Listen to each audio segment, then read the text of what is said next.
আজকে দুপুরের রান্না হচ্ছে শুটকি মাছ আর পেঁয়াজ কালি। তেলের ওপরে পেঁয়াজ দিয়ে দিয়েছি। একটু গরম পানি করে শুটকি মাছটাকে হালকা করে ভিজিয়ে নিয়েছিলাম, একটু ভালো করে ধুয়ে নেব। তেলের উপরে শুটকি মাছগুলো দিয়ে দিলাম, দিয়ে একটু ভালো করে নেড়ে নেব।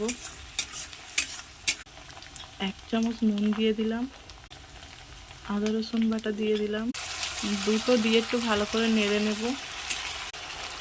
তারপরে টমেটো কুচি, এবারে আলু দিয়ে দিলাম, আলুটাকেও দিয়ে একটু নেড়ে নেব।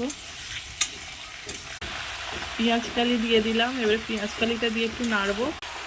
লঙ্কা, হলুদ আর জিরে দিয়ে দিলাম, সব কিছু দিয়ে ভালো করে নেড়ে নিতে হবে। আবার একটু কালারের জন্য কাশ্মীরি লঙ্কা, ধনেপাতা দিয়ে জল দিয়ে ঢেকে দেবো। এবার রান্না হয়ে গেল, রান্না শেষ।